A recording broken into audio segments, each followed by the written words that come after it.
Hola a todos, estoy aquí con un chico al que tenía muchas ganas de entrevistar. Es un economista muy joven, de 25 años, de Barcelona, y se llama Joan Tubau. La verdad es que no recuerdo cómo lo encontré, creo que por un retweet o algo así de alguien que retuiteó uno de sus artículos, y en cuanto entré en su blog vi que hablaba de Mourinho, de Mad Men, de otras cosas muy interesantes, quedé totalmente enganchado. Y desde entonces le sigo y, y tenía muchas ganas de entrevistarle y hoy por fin está aquí. ¿Qué tal, Joan? ¿Cómo va todo? Muy bien, buenas Ángel. Encantado de estar contigo, lo mismo digo. Nos seguimos en Twitter, que es esta gran herramienta que hemos tenido la suerte de tener en nuestras vidas y que, bueno, yo creo que me ha dado mucha utilidad. Soy un poco adicto, tengo que decir, a Twitter, pero bueno, Sí, sí, a tú lo pesar de utilizas hacer... más que yo. Yo casi solo para compartir artículos y poco más, pero tú estás ahí siempre, dale que te pego. Si mañana me quitas Twitter, creo que tengo un problema, no sé si tendría que ir a una... Pero estoy un poco adicto, pero entiendo que es el precio a pagar por toda la utilidad que da Twitter. Bueno, pues Joan, quiero que empecemos y para empezar que nos cuentes un poco quién es Joan Tubau y cuál es tu background. Bien, yo me defino como economista. Yo estudié economía en la Universidad de Barcelona, en la Pompeu Fabra. Terminé economía. Después tuve la suerte de poder seguir colaborando en la Pompeu, después ya como profesor. Y en medio de todo esto yo un poco estoy buscando todavía mi camino. Es decir, yo tengo 25 años, todavía estoy empezando mi carrera, pero bueno, sí que también me gusta mucho escribir. No deja de ser un hobby, es decir, tengo el blog abierto un poco como el hobby, porque obviamente nadie te paga por escribir, pero me gusta muchísimo escribir, le echo muchas horas.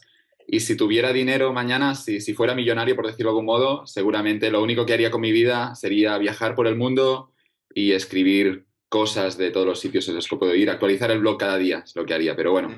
como toca trabajar, de momento estamos también buscando otras salidas laborales. Bueno, yo consigo hacer algo bastante parecido, ¿eh? También le he hecho muchas horas, pero viajo y puedo escribir, así es que no es tan imposible. Lo sé. ¿Y por qué economía? ¿Qué fue lo que te llamó de la economía? ¿Por qué decidiste estudiar eso? Bueno, eso es como todas las decisiones a veces que tomamos en la vida. A veces, obviamente, tú tienes que tomar puedes tomar malas o buenas decisiones, pero yo sí que considero que a veces hay un factor suerte que no puedes controlar.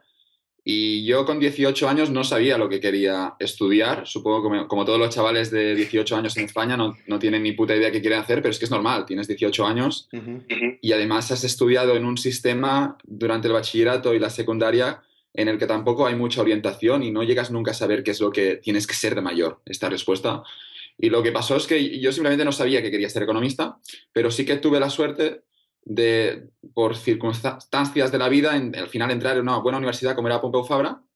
Escogí esta universidad no porque considerase qué economía tenía que ser mi carrera, sino porque fui a visitar la universidad y simplemente me gustaron las instalaciones. Es decir, algo que totalmente que no tiene nada que ver con la economía, simplemente me gustó la universidad y escogí esa universidad, ¿no? Pero bueno, sí que una vez dentro, el primer trimestre, el segundo trimestre ya lo vi claro que lo que se enseñaba allí me gustaba mucho. Pero repito que al final esto de la economía no deja de ser suerte, ¿no? Yo entré en una carrera que me gustó mucho y como me gustó, le seguí echando horas y al final, quizá como te gusta tanto, puedes llegar un día a ser un poco bueno, ¿no? En el sentido, Ujú. pero que la decisión aquí fue suerte. Obviamente, si hubiera entrado en otra carrera, seguramente lo habría dejado y habría buscado otra. En este sentido es importante la flexibilidad, ¿no? Es darte, probar muchas cosas y al final encontrar lo que te gusta, ¿no? Pero bueno, sí que yo entiendo, a mí me gusta mucho la economía, yo no, es decir, si no me pagaran por ello, yo seguiría leyendo artículos de economía, seguiría estudiando.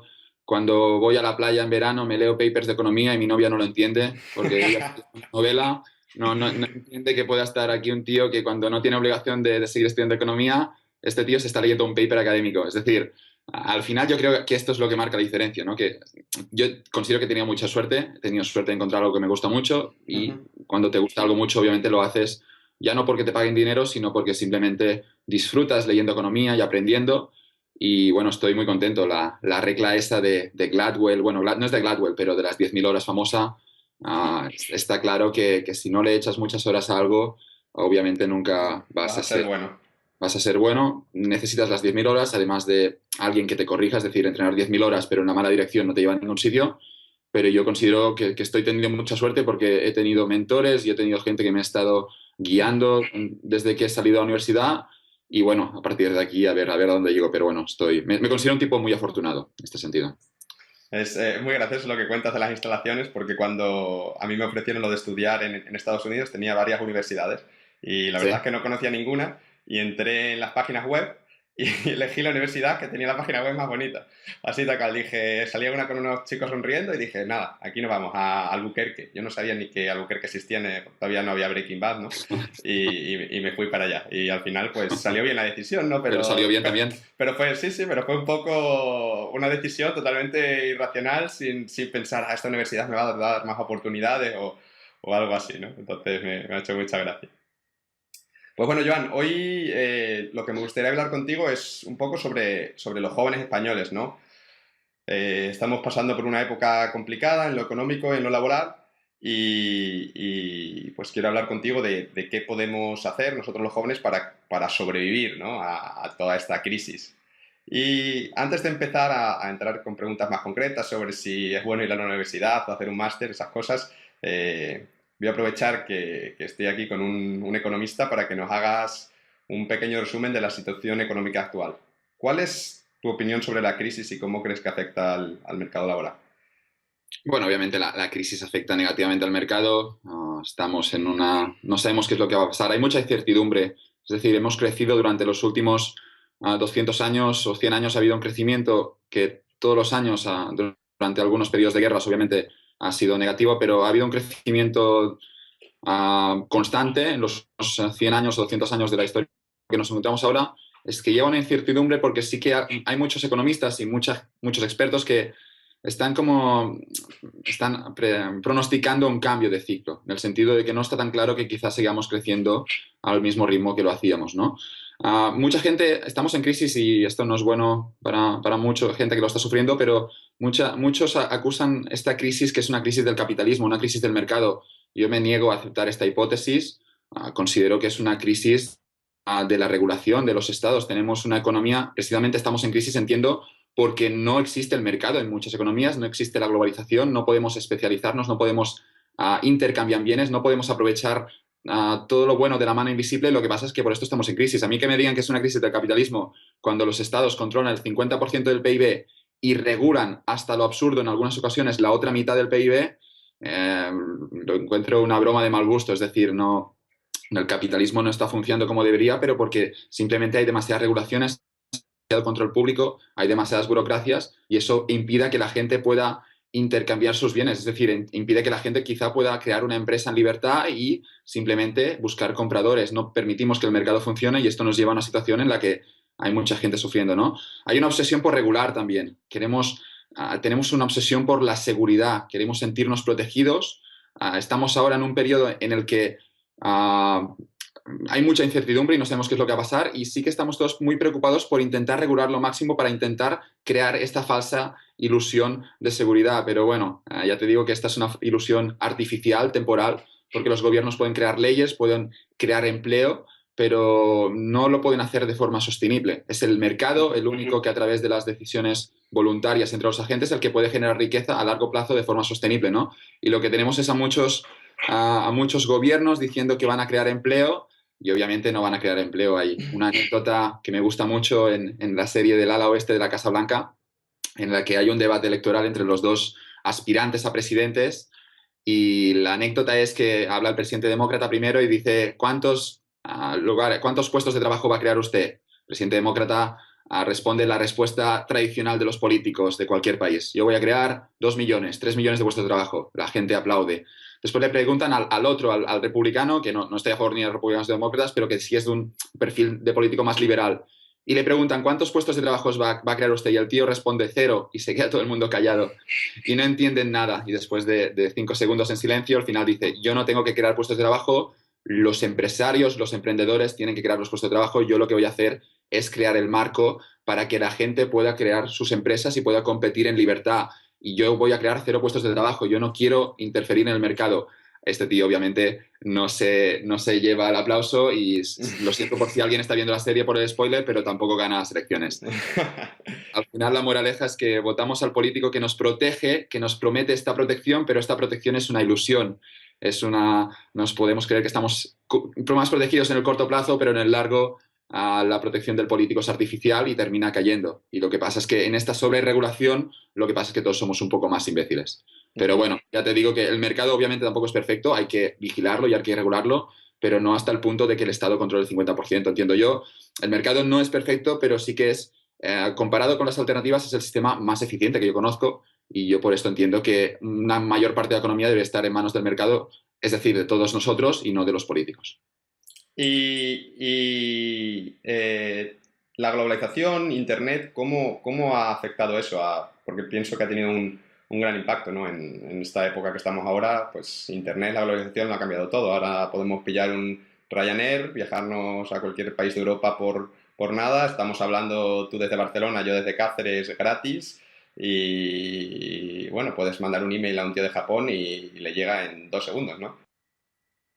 Bien, la globalización lo que hace es conectar mercados, no es más que esto. Al final los mercados no tienen las barreras. Antes de la revolución industrial los mercados eran locales, es decir, comerciábamos con la gente que vivía cerca de nuestra. ¿Cuál era el problema de esto? Que la especialización en estos mercados más pequeños era limitada. Es decir, la especialización ya después de la revolución industrial, pero por ejemplo en la España de posguerra, en la autarquía, la especialización está limitada simplemente porque el país no está exportando ni importando. Es decir, nosotros nos podemos especializar hasta el punto en el que otros españoles quieran comprar nuestros servicios. Como el mercado español es más pequeño que el mercado global, éramos un poco más pobres porque simplemente la especialización estaba limitada y el comercio obviamente también lo estaba. ¿Qué pasa después? A medida que, después de la revolución industrial y a medida que aumentan, primero se bajan los aranceles y después es más fácil exportar e importar bienes y servicios, bien, que el mundo es un lugar más fácil de conectar. Al final tenemos una globalización que si yo quiero vender un producto a un chaval de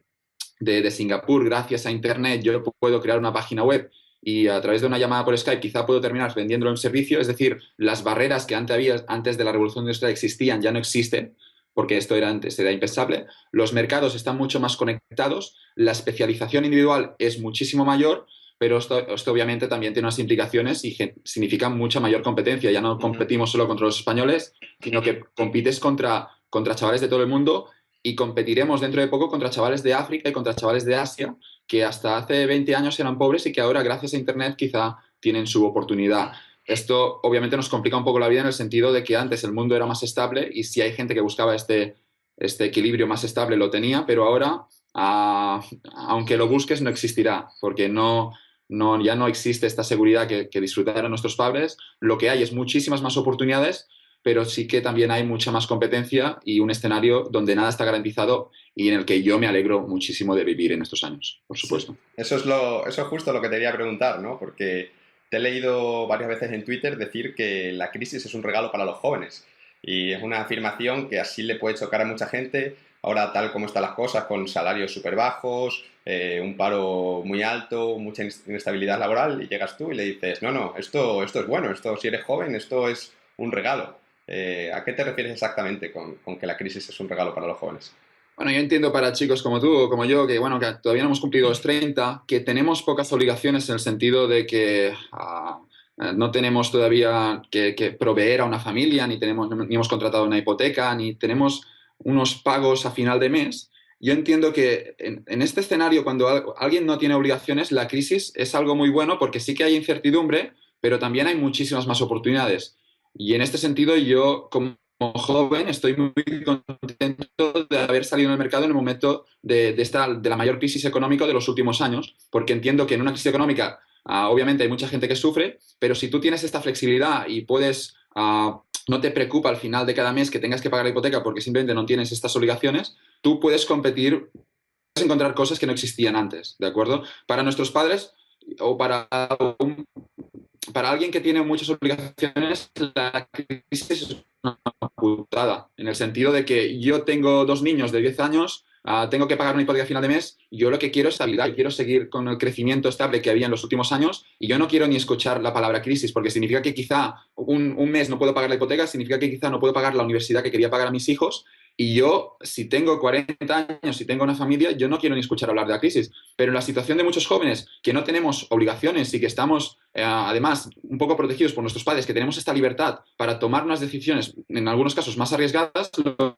que hacemos es que no nos gusta la crisis. Estamos un poco asustados porque de algún modo queríamos esta estabilidad, queríamos rápido, a los 30 años rápidamente ir a nuestra hipoteca y hasta los 50 y después a los 60 ya pensar en la jubilación y esta vida un poco más, menos ambiciosa, ¿no? Pero yo entiendo que tenemos muchos jóvenes españoles, tenemos la mentalidad de abuelos, tenemos una mentalidad de abuelos de buscar este contrato fijo, de buscar esta estabilidad en una economía que es la economía más interesante de los últimos años, una economía en la que podemos competir, en la que nosotros los jóvenes tenemos unas oportunidades que nuestros padres ni soñaron. Es decir, hoy gracias a Internet un chaval de 18 años en Harvard puede crear una red social y hacerse billonario. Esto es una historia y es la película, pero es que las oportunidades están allí. Obviamente no vamos a ser Zuckerberg, pero tenemos unas oportunidades brutales que nuestros padres nunca han existido, ¿no?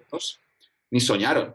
Y bueno, en medio de todo esto lo que nos encontramos es que los jóvenes están como un poco descolocados, ¿no? Ellos siempre han seguido las reglas, siguen estudiando, les han dicho que si estudiaban todo iría bien, han estudiado muy bien y han sacado buenas notas y se encuentran cuando salen al mercado que buscan un trabajo de estos fijos, un trabajo para una gran empresa, de seguir órdenes y algún día, quizá con 50 años, ser el jefe, y se encuentran que este trabajo ya no existe y no entienden la idea de quizá de que hay que ser empresario, que hay que ser emprendedor en esta nueva economía, porque nunca se lo han planteado y obviamente con esta mentalidad de abuelos, por muy buenas notas que saques, todo lo tendrá mucho más difícil, por supuesto.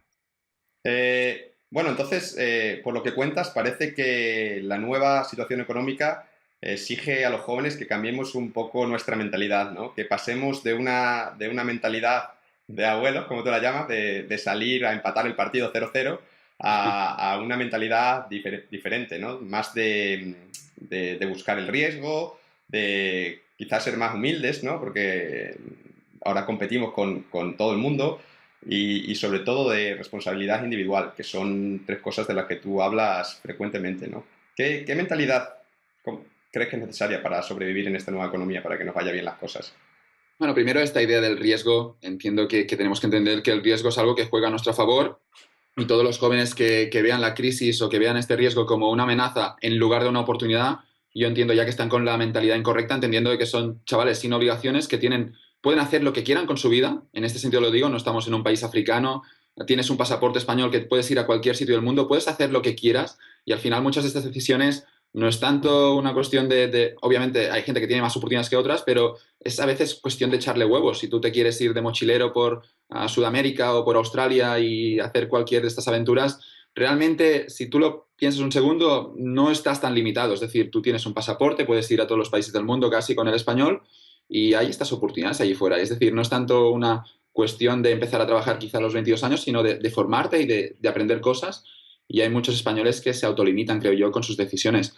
Después también la idea de la humildad, no creérselo, es el peor error. Yo me lo creía. Es decir, yo el último año de carrera estaba convencido de que ya lo tenía todo para triunfar y que estaba preparado para salir al mercado y que me iban a pagar mucho dinero, ¿no? Pero esto es un poco la mentira que nos están vendiendo los jóvenes. Nos dicen a todos que, bueno, tú te sacas este título y estudias mucho y ya vas a salir de la universidad preparado para competir. Y es una mentira, porque el aprendizaje, el momento que sales de la universidad, y esto yo no lo sabía, justo empieza. Es decir, esto no lo dicen nunca. Empieza el aprendizaje cuando empiezas a trabajar o cuando sales al mercado por primera vez. La universidad no deja de ser una base, unos conceptos que son importantes, pero es una base para mucha gente, pero no vas a aprender mucho más allá de esto. Es decir, la universidad son 4 años, que hay que pasárselo bien, pero más allá de esto es como un requisito para entrar al mercado. Y bueno, lo que nos pasa a los jóvenes es que ya como nos creemos especiales, no aceptamos las críticas. Cualquiera que nos dice que la situación actual quizá no es culpa del político o del banquero, sino que es culpa del joven, ya este joven se lo toma mal. No nos hace gracia, ¿no?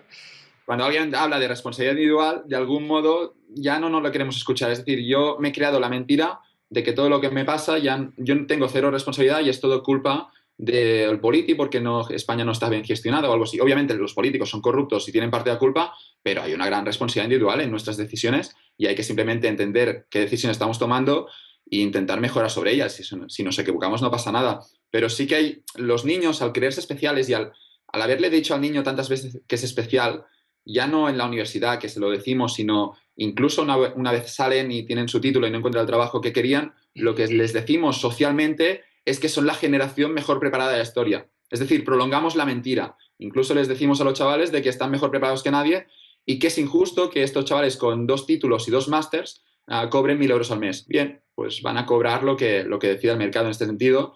Y aquí sí que hay una falta de humildad total por parte de los jóvenes, de creerse que son la mejor generación preparada de historia, de que somos los mejores que nunca, y yo por haber estudiado tanto me merezco algo, ¿no? Como si el mundo te debiera algo. Es falso, nadie te debe nada. Además, eres tú el que tienes una deuda porque la sociedad te ha pagado muchos títulos a un precio público y el chaval se cree especial y ya exige cosas, ¿no? Hay que ser humilde y aceptar las críticas y mejorar sobre las críticas, ¿no? Porque si no, no hay mejora.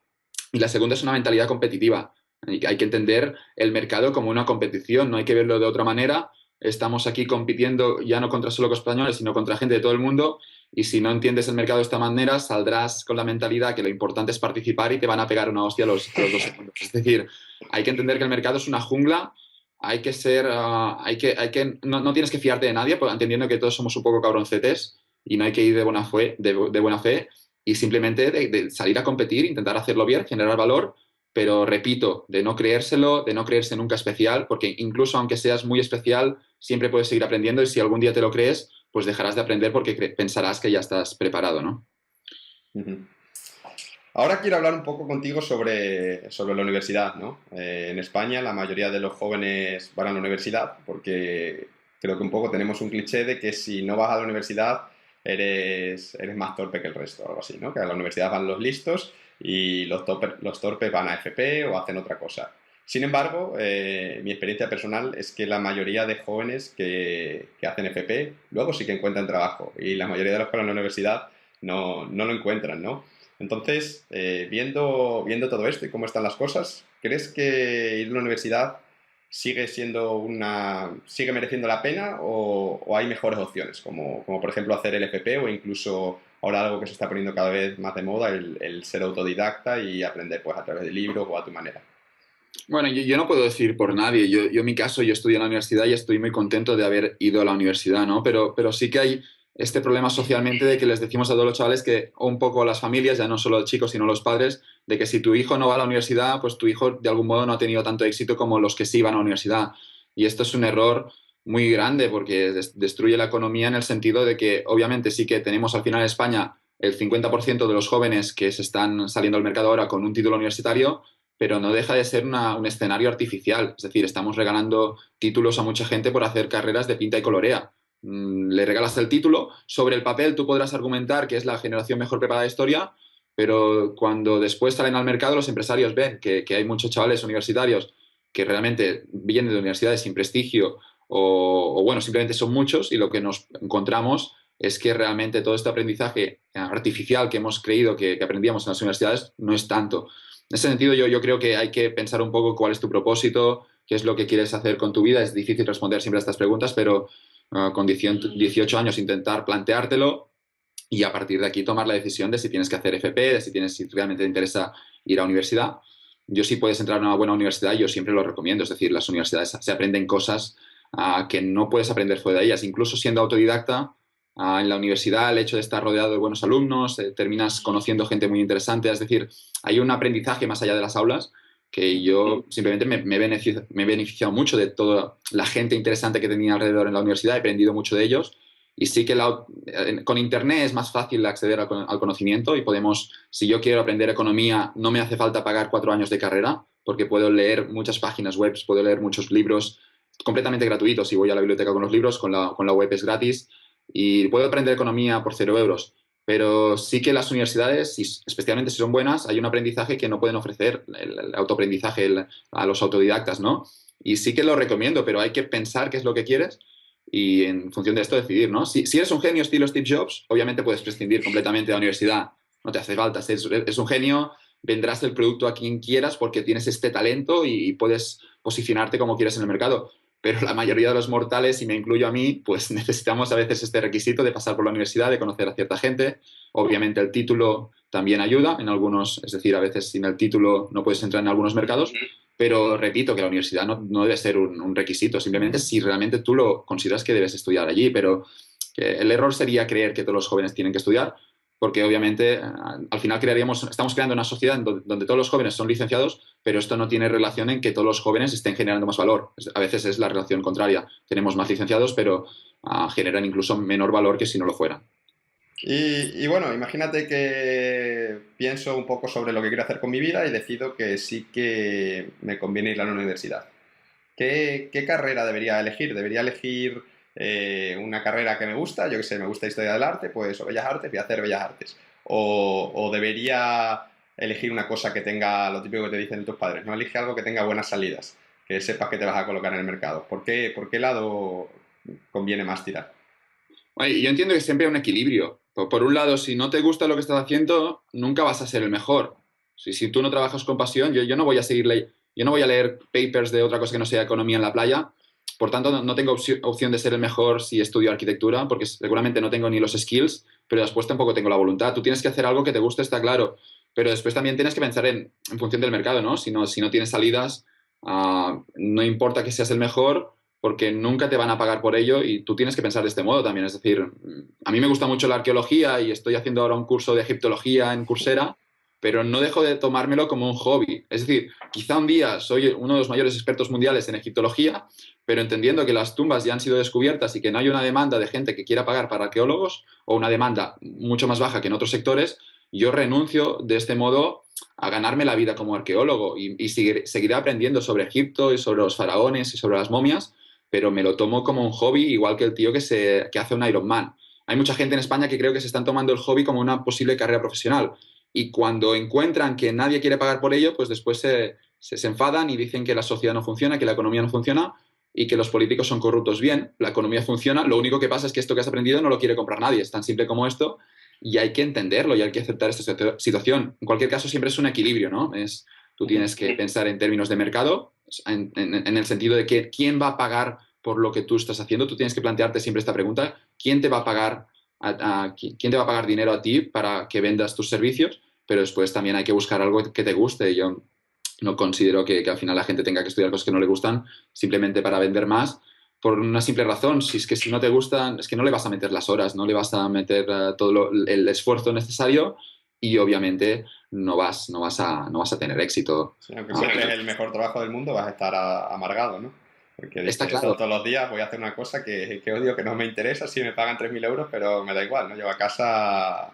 Sí, que por eso está el dinero. A veces el dinero compensa. A mí, si me pagas mañana 10.000 euros por un trabajo que no me gusta, pues quizá me lo trago. Es decir, el dinero ayuda un poco en esto, ¿no? Si yo tengo que trabajar 40 horas a semana en algo que odio, no lo recomiendo, pero lo puedo entender en el sentido de que yo cobro 10.000 euros al mes por algo que no me gusta nada hacer, pero bueno, al final trabajas 40 horas y después regresas a casa y quizás sí puedes estar con tu familia y puedes pegarte unas vacaciones de la hostia. Y entiendo que el dinero funciona aquí en el sentido de que quizá te puedo pagar para hacer algo que no te gusta, y entiendo que hay gente que construye la carrera sobre esto, pero yo entiendo más que, al menos lo que estoy haciendo yo, lo que me estoy aplicando, es primero intentar hacer algo que me guste mucho, algo que haría incluso si no cobrara. Me pasa con lo de escribir, no cobro nada, pero le sigo echando horas y me gusta mucho. Y simplemente, no sé si espero que algún día alguien me pague por escribir, pero simplemente me gusta.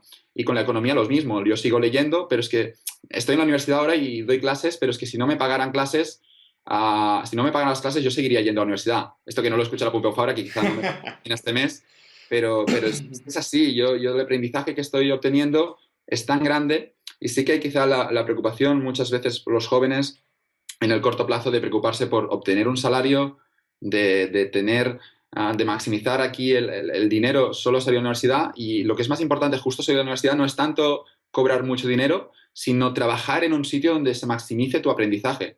Porque el aprendizaje al principio de la carrera profesional marca la diferencia, y poder estar en un lugar donde tengas un jefe exigente, un jefe que te enseñe cosas, o simplemente en un entorno profesional rodeado de mucha gente interesante, el salario aquí pasa a ser secundario. No significa que tengamos que trabajar gratis, pero digo que el salario no debe ser el factor más importante a la hora de decidir. Es mucho más importante las oportunidades que tú tienes en estos trabajos, y hay mucha gente que está decidiendo por el salario y entiendo que es un error.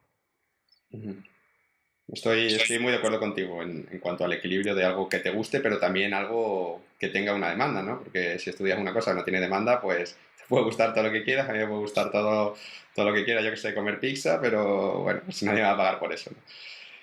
Bueno, entonces, imagínate, ya he elegido una carrera que tiene demanda y que además me gusta, a lo mejor no es lo que más me gusta del mundo, pero también me gusta, estoy contento con ella y entro en la universidad.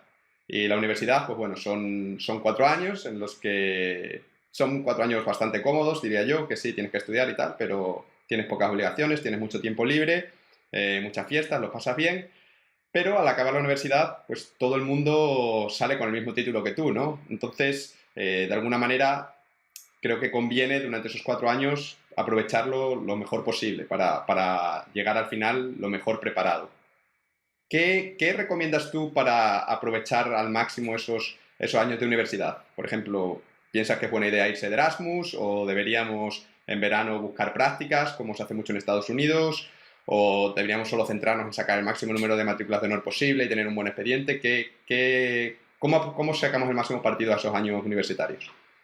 Bueno, primero de todo, mi consejo a un chaval universitario sería que lo disfrute al máximo. Es decir, la Muy universidad importante, es una buena época, sí, sí, sí. pero es que es lo primero y esto debe ser obligatorio. Primero disfrutarlo, porque estás hablando de 4 años o 5 años para otros en los que realmente se vive muy bien, ¿no? Porque empiezas a tener todas las diversiones que tienen los adultos, pero no tienes la responsabilidad de los adultos y se vive muy bien en la universidad y toda la gente la gente mayor cuando dice que cuáles fueron los mejores años de tu vida, La mayoría dicen universidad, la sí. universidad, porque bueno, es una época muy buena, así que no quiero a nadie encerrado en la biblioteca las 24 horas porque no se lo va a pasar tan bien. Hay que aprovechar esa época hay que estar en la universidad como, obviamente hay que estudiar, pero hay que entenderlo como 4 años excepcionales en tu vida, que te los paga o bien la sociedad o bien tus padres, pero que hay que aprovecharlos en el sentido de que disfrútalos.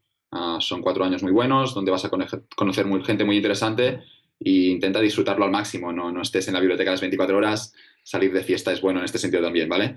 Pero más allá de esto, no sé, las notas son importantes. Yo no era mal estudiante, pero tampoco tenía las mejores notas de la promoción. Y obviamente si alguien quiere estudiar y quiere sacar mejores notas, obviamente esto siempre mejor ayuda. Si tú puedes poner el currículum que eres top 10 de la promoción, esto te ayudará muchísimo. Pero más allá de las notas, yo sí que vi un factor extra, ¿no? Entre los estudiantes que al final considero que los que tengan éxito y los que no, que es que tengan esa curiosidad, ¿no? Yo no tenía las mejores notas, pero sí que por alguna asignatura concreta o por algunos temas concretos yo tenía un nivel de curiosidad extra muy, muy grande. Ujú. Simplemente terminaba, aprobaba la asignatura y una vez estaba aprobada no había necesidad de seguir leyendo, yo seguía leyendo libros y tenía la curiosidad de seguir aprendiendo, ¿no? Me encontraba después que quizá el estudiante más brillante en mi promoción, el que tenía las mejores notas, estaba más preocupado en el sentido no tanto del aprendizaje, sino en el sentido de simplemente mantener su media en el expediente, de sacar la mejor nota. Cuando sacaba el 10, se olvidaba de la asignatura y pasaba a la siguiente. Y había esta competición en únicamente mantener la media de 9,5 que tenía en el expediente. Mi media era de 7 y poco, es decir, no tenía la mejor media, tampoco era una media de 5, pero no era la mejor media de la universidad. Pero lo que quiero decir con esto es que al final las notas pueden ser engañosas, ¿no?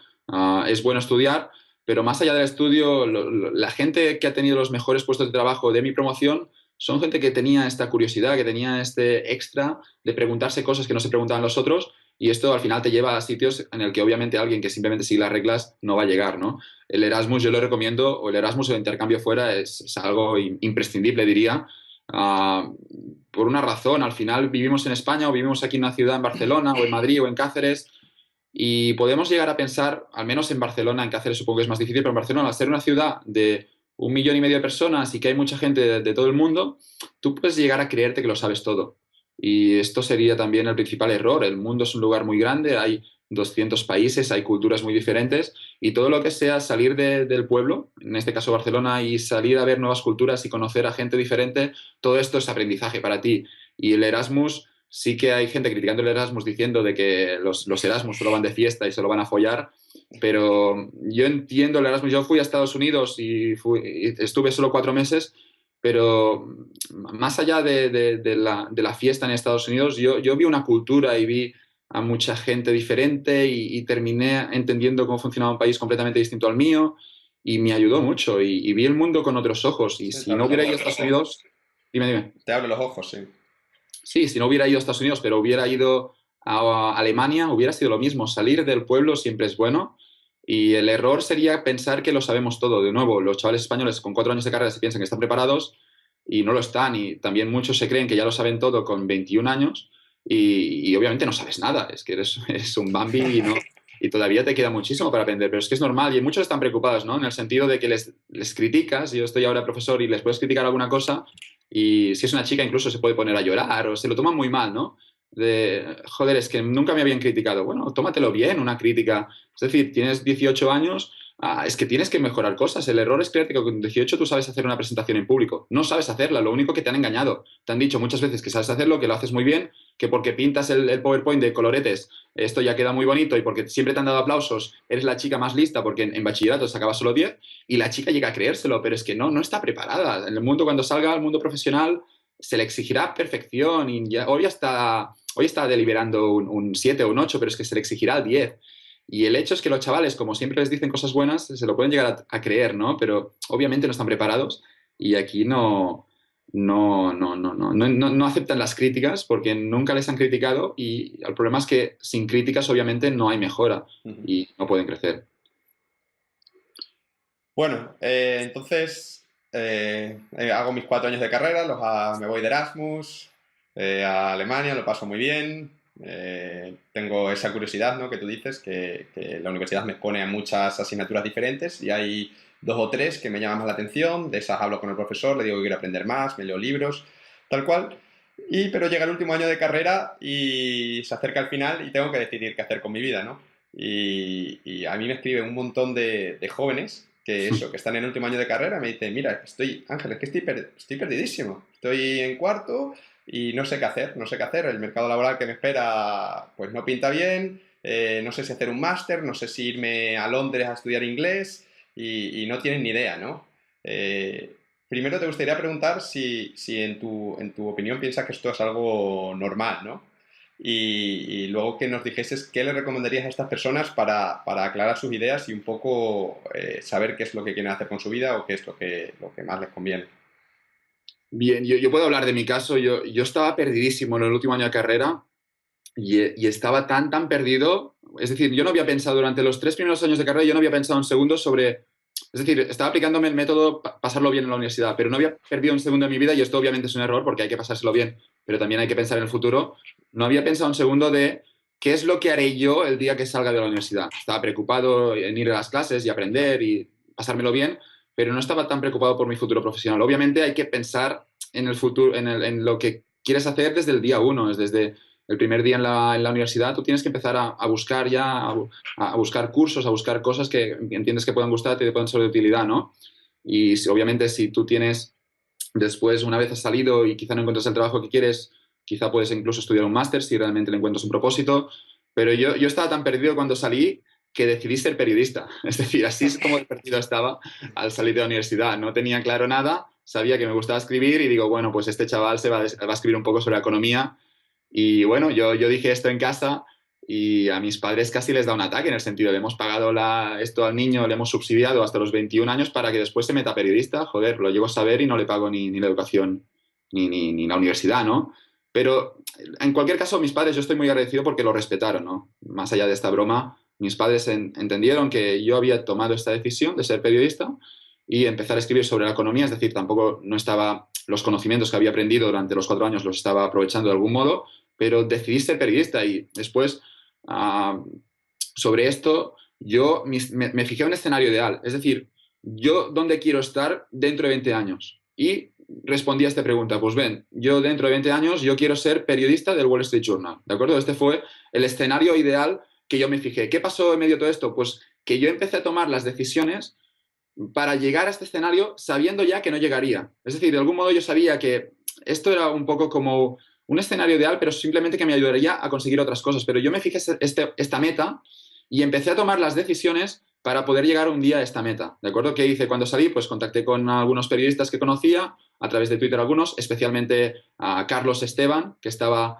trabajando en Intereconomía, Ujú. Y Carlos me aconsejó, bueno, yo puedo dejarte quizá, podemos aquí abrir un blog y yo empecé a escribir sobre economía, salí en alguna tertulia de radio, es decir, empecé a tomar pasos para llegar a ser un día redactor del Wall Street Journal en este escenario ideal de 20 años. ¿Qué pasó después? Que obviamente yo vi que el periodismo no podía vivir, la idea del Wall Street Journal la mantuve, pero sí lo que me encontré es que como estaba trabajando en algo que me gustaba y estaba echándole muchas horas y no sé si lo hacía bien, pero intentaba dar mi mejor versión, lo que me encontré es que se abrieron otras puertas. Es decir, alguien quizá leyó algún artículo, alguien me conoció por algo y terminé encontrando otras oportunidades laborales.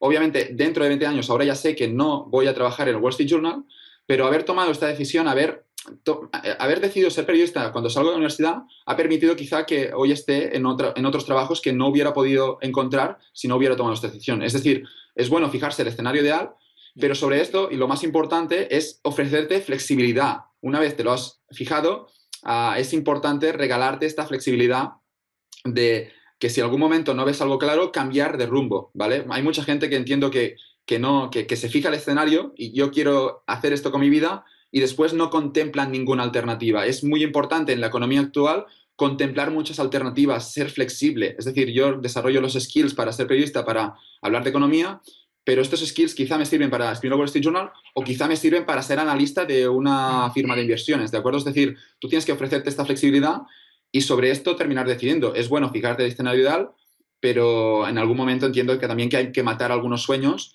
y el error en ese sentido de mucha gente es muchas veces no reconocer el error, es decir, no aceptar que quizás se han equivocado y lo que hacen es seguir insistiendo en una carrera, una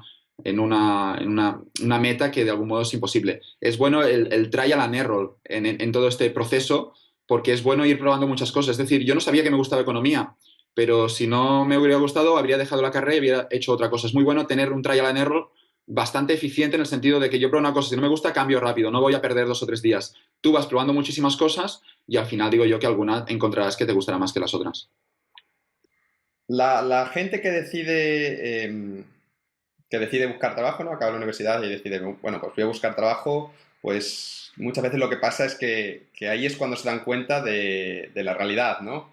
Que ellos salen con unas expectativas de tener un buen puesto de trabajo, con su oficina propia, su secretaria, 2.500 euros al mes, tal cual, y lo que se encuentran es que no, es que lo único que les ofrecen son unas prácticas, les pagan 400 euros dando gracias y, hijo, si no las quieres, no te preocupes que hay 50 más que están deseosos y esperando, ¿no?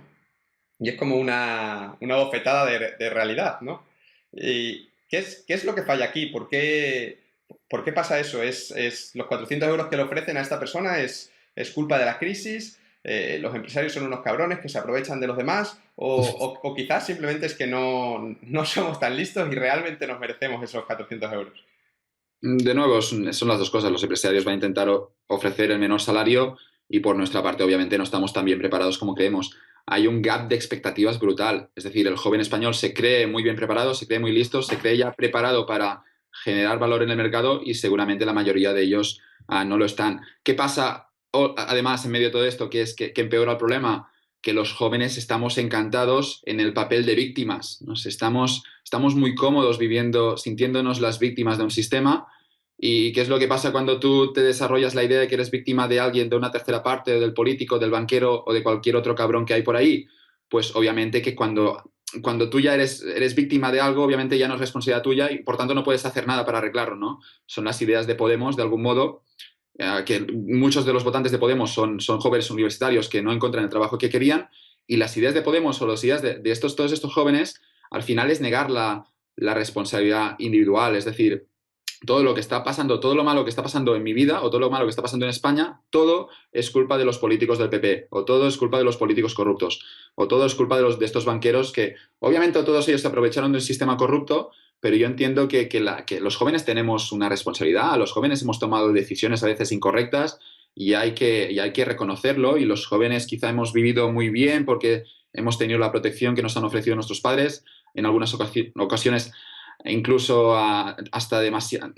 Hay muchos jóvenes viviendo en casa de los padres hasta los 30, 35 años y están cómodos en esta situación. Es decir, ellos mismos ni se han exigido salir de casa y es simplemente porque los jóvenes se sienten víctimas del sistema y cuando tú te sientes víctima del sistema, obviamente no vas a hacer nada para corregir algún posible error que tú estés cometiendo porque entiendes que todo lo que está pasando es culpa del político y del banquero y sobre esto tú no puedes hacer nada. Y este es el error. Obviamente, al final hay una responsabilidad compartida y cuando digo compartida es que el político seguramente tiene una responsabilidad mínima en los fracasos de muchos jóvenes. Al final, nuestro principal enemigo somos nosotros y los jóvenes lo que necesitan es una mentalidad diferente. Hablamos de la mentalidad de abuelos, pero tienen que tener una mentalidad más competitiva, una mentalidad de entender el mercado como algo bueno, una mentalidad obviamente que acepte más el riesgo y sobre esto intentar aprender, pero no habrá crecimiento si antes no existe una autocrítica. Y lo que pasa es que obviamente no hay autocrítica porque es más fácil decir que la culpa es de este otro tío que está haciendo las cosas mal y que es corrupto y está robando a todos los españoles. Sí, este tío seguramente es culpable y tiene que ir a prisión, pero más allá de esto, tú eres responsable de tu vida y a mí este papel de victimista me cansa mucho, ¿no? Y entiendo que muchos jóvenes están muy cómodos en nuestro papel porque obviamente es algo un escenario en el que a pesar de que tienen este salario de 400 euros y ellos siguen manteniendo las expectativas súper altas de cobrar 2.500, en este escenario artificial que se han creado pueden justificar que la culpa es de otro y que por tanto no es su culpa. Después, a la hora de encontrar trabajo, mucha gente está como enfadada con los empresarios porque mandan el currículum y nadie responde. El currículum es una manera de encontrar trabajo, pero el error aquí también es muchos jóvenes que niegan el networking, la agenda, conocer a gente. Es decir, al final yo estoy en el sector de empresa y business y la mayoría de trabajos no van por enviar un currículum, van por recomendación, por un chaval que por un empresario que te conoce y quizá te recomienda a otro, o por simplemente alguien que se fía de ti porque te conoce de algo. Sí, tú Y esto, contabas que para lo de Intereconomía, que lo primero que hiciste fue contactar por Twitter a un periodista de Intereconomía Carlos Esteban. y ahí no había ningún puesto de bloguero en Intereconomía. Tú un poco hablaste con él y dijiste, oye, mira, quiero hacer esto, ¿qué me recomiendas? ¿Cómo lo hacemos? Tal, y ahí te ofreció una oportunidad, ¿no? Yo he enviado un currículum en mi vida para trabajar en unas prácticas en una consultoría, fui a trabajar de consultor, no me gustó y han enviado más currículums en mi vida. Es decir, mucha gente, y esta es la mentalidad de que si tú haces las cosas bien, de seguir las reglas, yo tengo un currículum muy bueno, un currículum con 2 licenciaturas, 2 másters, con las mejores notas de promoción, he seguido siempre las reglas y por tanto espero que el mundo me dé algo a cambio. Y esta mentalidad es errónea en el sentido de que el mundo no te debe nada y el mundo es bastante cabrón. Y el mundo no se lo lleva el que ha jugado más limpio o el que ha estudiado más, sino que se lo lleva a veces el más listo y el que se mueve mejor, ¿no? Y hay muchos jóvenes que creen que como han seguido las reglas, ahora se merecen un trabajo. Como han estado haciendo caso a sus padres, haciendo caso a la sociedad, a sus maestros, a todo el mundo, nunca han roto una regla, ahora esperan que les recompensen por ello. Y este sería el error. Envían el currículum, pero hay muchos trabajos que al final van por networking, por la agenda que tú has sido capaz de construirte más allá de seguir las reglas. Y ya no son los amiguetes de papá, porque mucha gente dirá, esto del networking es que tu papá tiene amigos. No, mis padres no son ricos, yo no tengo contactos y mis padres no me han... Es decir, al final los trabajos que he conseguido, mi padre no me ha conectado con nadie, pero hay mucha gente que entiende el networking como el amiguete este de papá que te va a conectar. Quizás sí, pero no deja de ser una excusa para mucha gente que no tiene estos contactos. Tú simplemente tienes que preguntar. Mucha gente se asusta a la hora de preguntar. Tú puedes preguntar a la gente está encantada de ayudar muchas veces y si después te dicen que no, pues no pierdes nada, ¿no? Pero entender que con el currículum vas a encontrar un trabajo, en algunos sectores quizás sí, pero donde estoy yo, especialmente en la empresa, los trabajos van principalmente por recomendación y lo que pasa con muchos jóvenes es que esperan esta justicia divina, ¿no? De como yo he estado estudiando y he hecho todo lo que me han dicho durante 25 años, ahora ahora espero... Me merezco tal cosa. Dime. Me merezco tal cosa, ¿no? Me merezco más que que simplemente dejó los estudios a los 16 y montó una empresa. No, pues este chaval se arriesgó y quizá le ha ido muy bien o quizá no, pero no te mereces más que nadie. Simplemente me estás trayendo un currículum y bueno, no sé si esto es bueno, supongo que sí, pero yo como empresario, que no lo soy todavía, o intentaré serlo algún día, pero si yo tengo un joven que me viene con un currículum y él tiene 30 años y ha estudiado 2 licenciaturas y 2 másters, yo no voy a contratar a este tío. Porque es que no quiero a un tío que no tiene experiencia laboral y hasta los 30 años no tenía experiencia laboral. Me puede poner la excusa que quiera, pero yo no voy a contratar a este tío porque entiendo que gran parte del signaling del currículum es que has trabajado y que has aprendido cosas y que has estado en sitios rodeado de jefes que te han exigido y de gente interesante y inteligente. Y a mí un tío que ha estado encerrado en una aula durante 30 años, sea por el motivo que sea, yo no lo voy a contratarle porque no me interesa este perfil. Me está diciendo de que quizá cuando él salió de la carrera no le gustaba el salario que le ofrecían, aunque quizá podía aprender mucho allí,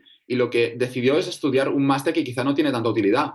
Los jóvenes se autoengañan, nos diremos que somos la generación mejor preparada, pero en realidad los empresarios después pagan poco dinero, obviamente se aprovechan un poco de la situación, pero principalmente porque los jóvenes no tienen el currículum que ellos creen tener. Ujú.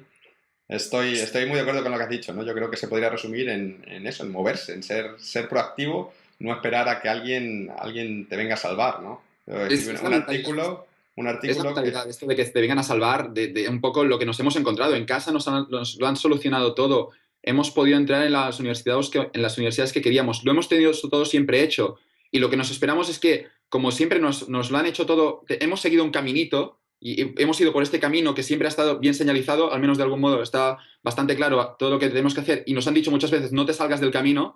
Y hemos sido obedientes. Lo que esperamos es que cuando sales de la universidad, siga el caminito, Pasa ¿no? lo mismo. Venga, alguien que te diga, ahora aquí, ahora Ahora el trabajo, ahora a lo los que sea, 30 ¿no? años se espera que firmes la hipoteca con el Santander y a los 32 nacerá tu primer hijo y a los 40 haremos esto y a los 65 ya te jubilas y después te mueres tranquilo. Y es decir, esperamos un caminito para toda nuestra vida y esto es un error. Primero, yo no entiendo esta mentalidad, a mí me gusta no saber lo que va a pasar dentro de 10 años, A mí también. pero entendiendo que alguien que quizás es más conservador y prefiere este caminito y seguir las reglas, también tiene que entender que esto ya no existe. Ha cambiado la economía, ha cambiado el mundo y el caminito que tú esperabas, no esperes justicia divina en este sentido, aunque seas el mejor estudiante, tú tienes que demostrarme un extra que, habiendo estudiado dos carreras, 2 másters y 2 doctorados y lo que quieras, a mí no me lo estás demostrando y yo no te quiero contratar. Ujú.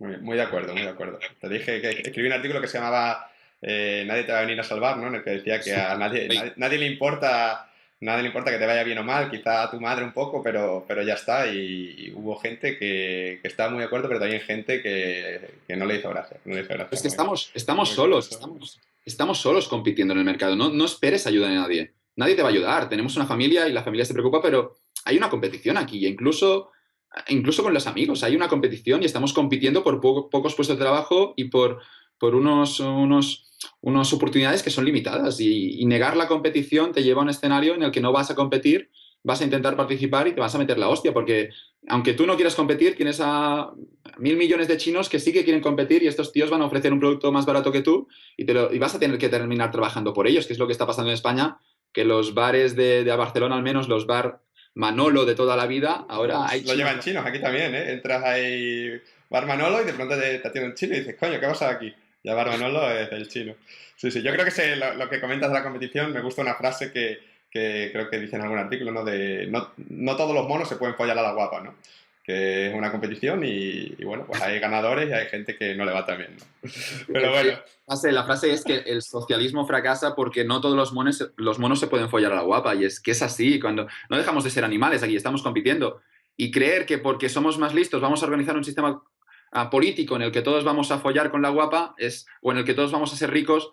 Es decir, el capitalismo funciona porque crea mucha riqueza, pero después no podemos exigir que se reparta esta riqueza por igual. Hay que dejar que la gente que ha generado más valor quizás se quede un porcentaje mayor de la tarta, ¿no?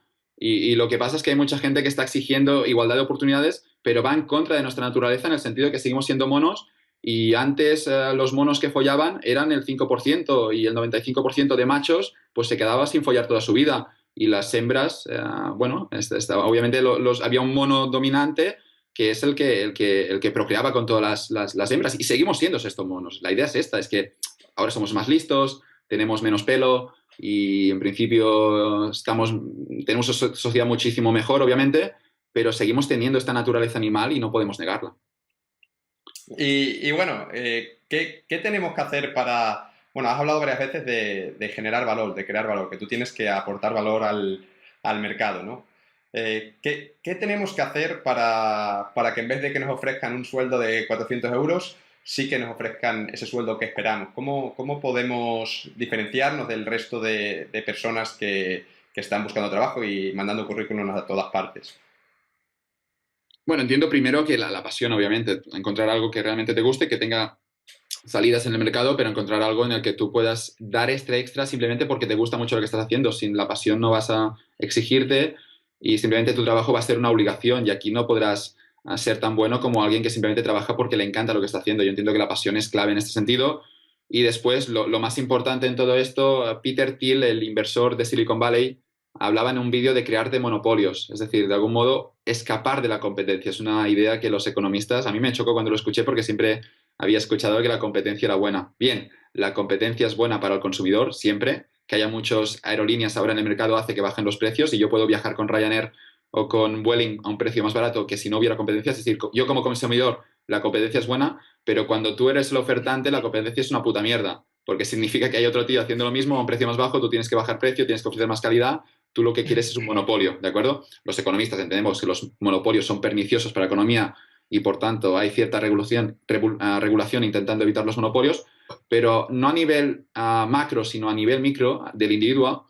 Hay que buscar, Peter Thiel hablaba de buscar de algún modo tu monopolio, encontrar en algún lugar donde no tengas competencia, ya sea porque sea un nicho pequeñito en el que hay pocos ofertantes y esté emergiendo ahora esta oferta en el mercado, o simplemente porque estás haciendo algo que no está haciendo nada más. Crearte tu monopolio en el sentido de escapar de la competencia, de escapar de la carrera de ratas, ¿no? Empresarial.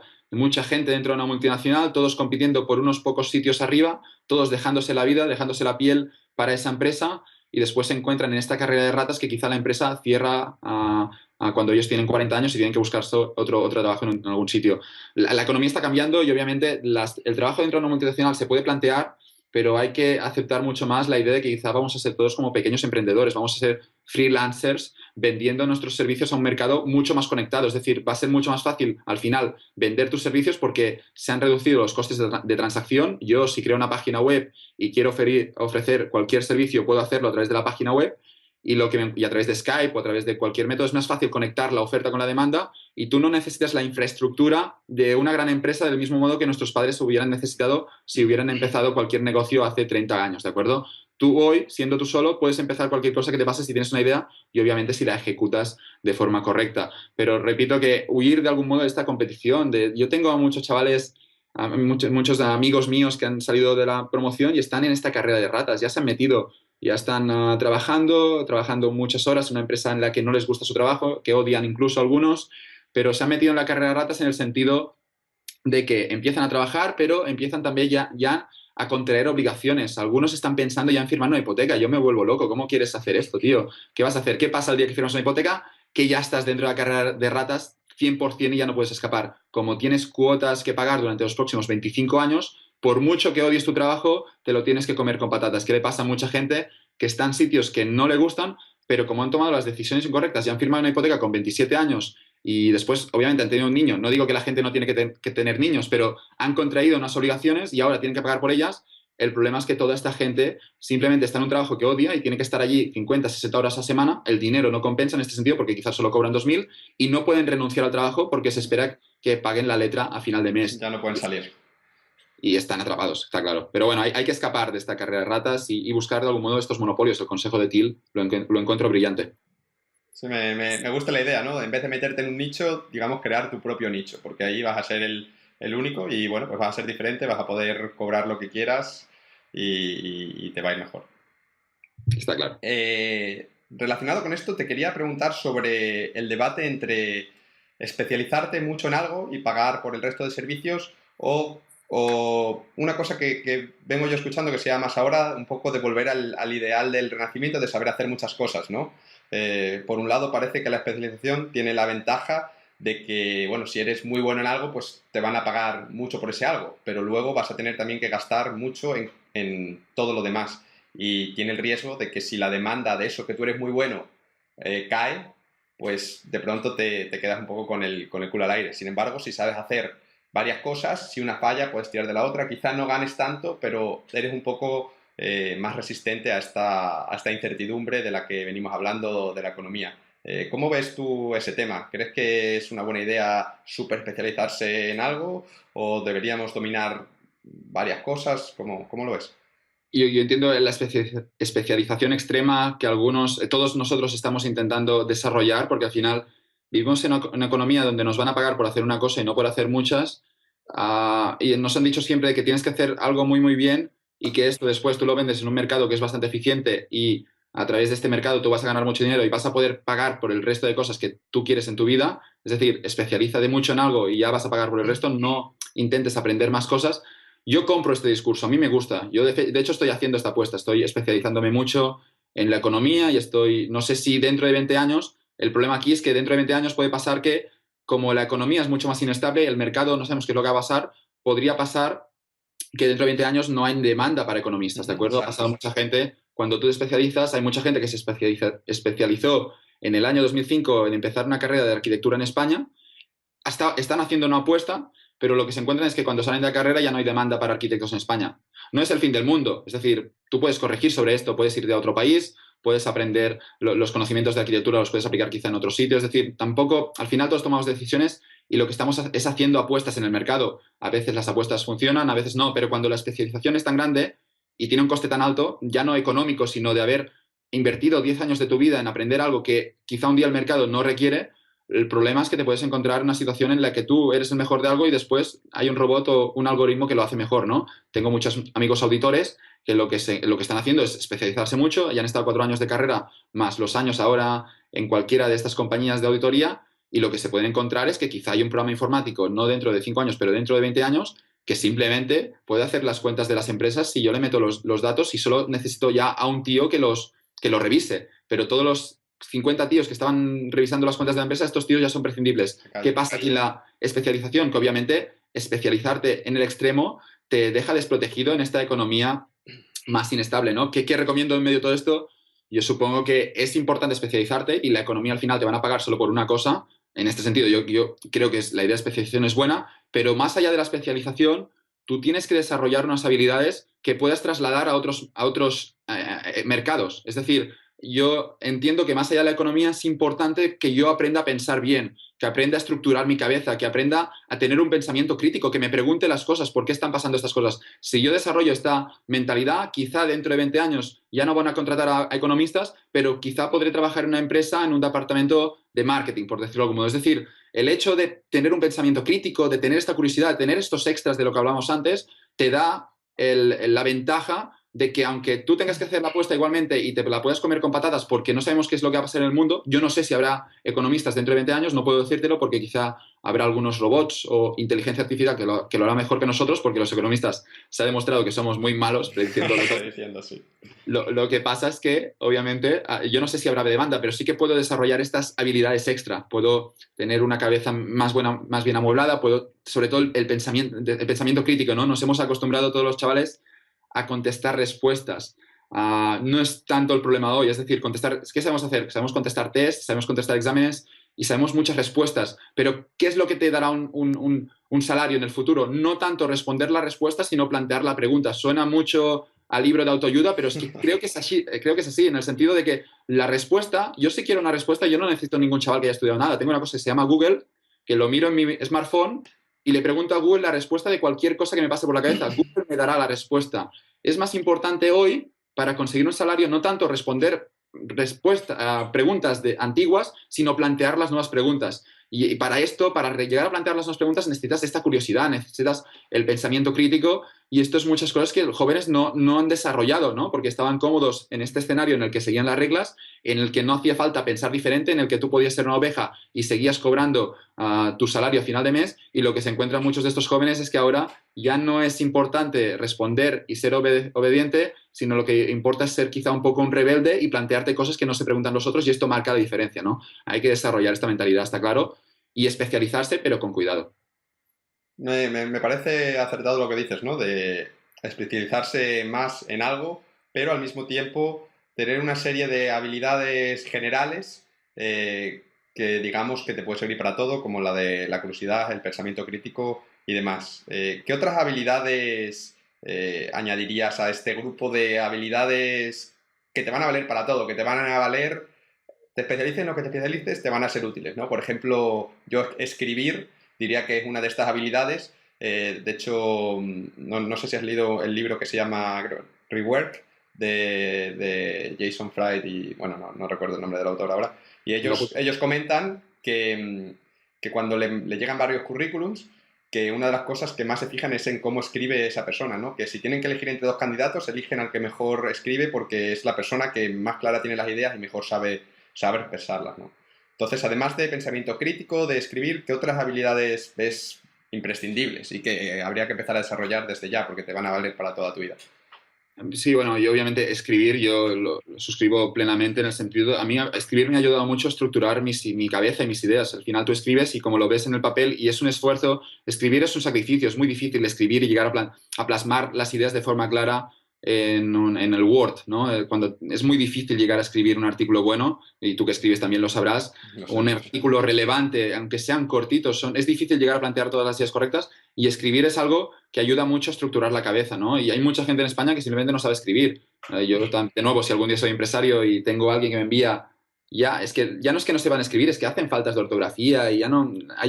la gente en España en este sentido no se ha preocupado por desarrollar bien la escritura y el problema es que obviamente al no escribir tanto no tienen las ideas tan claras y no saben tanto dónde quieren ir. Yo escribir lo recomiendo a todo el mundo, ya no para abrir tu blog y compartir tus ideas, sino simplemente como un ejercicio para ti mismo de saber más bien qué es lo que quieres y estructurar un poquito mejor tu cabeza. Más habilidades, no sé, más allá del pensamiento crítico y la curiosidad, quizá no sé si es una habilidad, pero la no dependencia del grupo. Es decir, tenemos una dependencia excesiva del grupo en el rebaño. Es decir, al momento que salimos del rebaño estamos un poco nerviosos y lo podemos explicar desde una óptica de la psicología evolutiva. Es decir, hace 10.000 años, si tú salías del rebaño, estabas muerto, no tenías ninguna oportunidad porque estábamos en una tribu y estábamos en un escenario en el que tú era muy difícil que sobrevivieras por ti sola, por ti solo. ¿Qué pasa hoy en día? Que la economía ha cambiado, vivimos en una economía diferente. Si tú quieres ir por libre, no quiero decir que no tengas amigos, pero cuando tomas las decisiones, quieres tomar decisiones diferentes al rebaño, no hay ningún problema. E incluso será algo que seguramente marcará tu éxito. Pero lo que nos encontramos es que cuando tú tomas una decisión diferente a la mayoría, tienes a tu cerebro que te dice, ¿estás seguro de esto? Porque el cerebro no deja de ser el mismo cerebro que teníamos hace 20.000 años atrás. Es el mismo, ahora somos más listos, hemos metido más contenido dentro, pero el cerebro biológicamente es el mismo y tenemos los mismos instintos animales que tenían nuestros antepasados monos, ¿de acuerdo? Y lo que pasa aquí es que hay una serie de sesgos cognitivos que nos limitan mucho, ¿de acuerdo? Tenemos una aversión al riesgo, no nos gusta tampoco porque el riesgo hace mucho tiempo era algo malo, obviamente si había riesgo significa que te podías morir, hoy el riesgo sigue significando algo malo, pero también sí puede significar algo muy bueno, es decir, ya no hay este riesgo, no hay esta equivalencia del riesgo con la muerte, sino que el riesgo significa quizá que puedes perder el trabajo. Es malo, pero también cuando hay riesgo obviamente hay unas oportunidades muchísimo mayores y tenemos esta serie de sesgos cognitivos en el que nos cuesta llegar a ir en contra suyo, ¿no? Tenemos este miedo, al final es una cuestión obviamente de cojones. Si tú tienes una idea y aunque todas las ovejas, todo el rebaño te diga que esto no va a llegar a ningún sitio y tú crees mucho en tu idea y tú crees que lo puedes hacer bien, pues es una cuestión de echarle un par de pelotas y sacarla adelante y después se verá si funciona o no. Pero no hay que tener miedo a tomar decisiones diferentes a todo el rebaño, porque yo lo que veo ahora en la economía es que sí que tenemos a mucha gente que va en la misma dirección y todas estas ovejas pueden creer que están seguras porque van dentro del rebaño, pero no sé si la metáfora es correcta, pero no dejan de ser un poco como un grupo de lemmings que van todos cayendo por el... Hacia el precipicio, todas a la vez, ¿no? Simplemente el lemming se está seguro porque el lemming se dice a sí mismo, bueno, tengo un tipo delante y tengo uno detrás y en principio, como hay gente alrededor mío, por este sesgo cognitivo, yo estoy protegido, ¿no? ¿Qué pasa? Que el lemming de delante cae y tú cuando ya ves que cae ya es demasiado tarde y ya estás cayendo por el precipicio. Creo que la sociedad va un poco en este sentido. Estamos siguiendo a toda la gente y al final no tomamos decisiones. El lemming no sabe salirse del grupo y somos un poco como estos lemmings que simplemente por cobardía no sabemos tomar decisiones diferentes a la mayoría. Lo que termina También, también con el tema del rebaño, ¿Sí? es cierto que si tú sales del rebaño y te va mal, luego están ahí el rebaño esperando con el Claro. palo para decirte, ves, si es que cuántas veces te lo dijimos, tienes que poner los pies en la tierra, no sé qué, no sé cuántos, ¿no? Que es, sobre todo, quizá en Estados Unidos pasa menos, pero en España, si tú te vas del rebaño, la gente está esperando a que te vaya mal para darte los palos y recordarte lo mucho que te lo advirtieron, ¿no? Hay mucha envidia, no nos gusta la gente que sale, no nos gustan los rebeldes, no gustan aquí en España, en Estados Unidos quizá gustan un poco más, pero tampoco, no gusta a la gente, al humano típico medio, no le gusta el rebelde, no le gusta el que va en contra del grupo, porque lo entiende como una amenaza a la supervivencia, de nuevo desde esta óptica de la psicología evolutiva. Y lo que sí que tiene es que cuando fracasas en grupo, el fracaso duele, pero no duele tanto en el sentido de que como que todo el mundo está fracasando, pues ya no es como tú también te comparas inconscientemente con la gente que hay a tu alrededor, ver que el de tu alrededor también ha fracasado. No sé si consuela mucho, pero no es tan duro fracasar cuando fracasa todo el grupo. En cambio, cuando tú fracasas por ti solo, ya no es que tengas que aguantar el precio psicológico del fracaso, que obviamente era real desde el minuto cero, es decir, hay un riesgo de fracasar, que todos fracasemos y esto existe, pero es que además tienes que aguantar a todas las putas ovejas señalándote con el dedo diciéndote, estaba claro que esto no funcionaría, estaba claro que estabas haciendo una gilipollez.